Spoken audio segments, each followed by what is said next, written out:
Hi everyone, Dennis Foley from Acoustic Fields. Today we're going to talk about liquid sound. It's the interaction between the room and your music.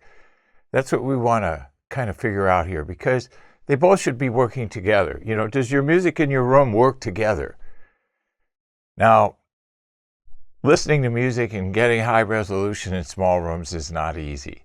There's degrees of resolution that you can achieve depending on budget, space availability, a whole host of issues here. But is there a difference between the sound of your room and the sound of your music? Okay. Is it the room first, then the music? Because that happens a lot. You know, that happens a lot in people's room. Can you hear the room and the music? That's a horrible thing. Or can you just hear the music? And the way to kind of figure that out is to get out of the listening chair and walk around in the room. And go to each part of the room as music is playing and listen, you know, as if the chair was in that position of the room.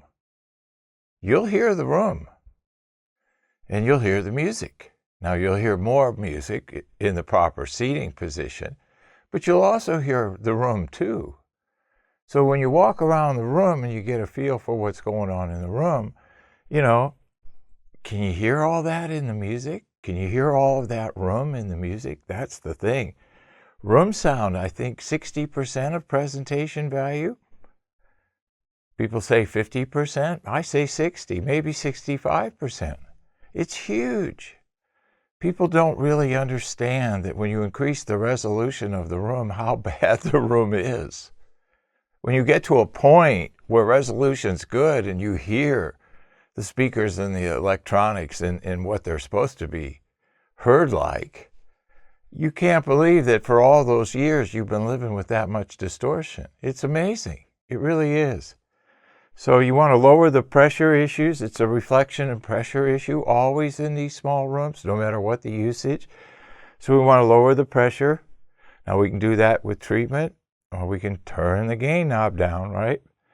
We got to manage the reflected energy in the room, lower reverberation times, get the proper signature on those very first primary, and then secondary, and then back to tertiary here. So those are very important versus the direct sound from the speakers.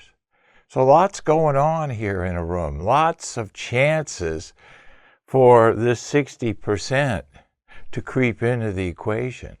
So what we want to do is we want to make sure that the sound and the room work together, that they're blended like water, and you know, they're not separated into hydrogen and oxygen and all that stuff. We don't want to hear the differences.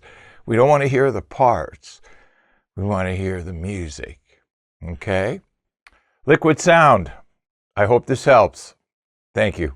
Thank you for watching this video, and if you liked it, please give us a thumbs up. We also have a newsletter that you can subscribe to, so please do that, because we offer special price discounts to only those on our newsletter.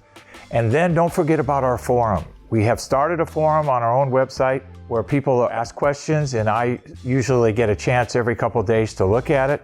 There's an interchange between people on the forum, and we'll give you real answers on a regular basis, so that'll help you.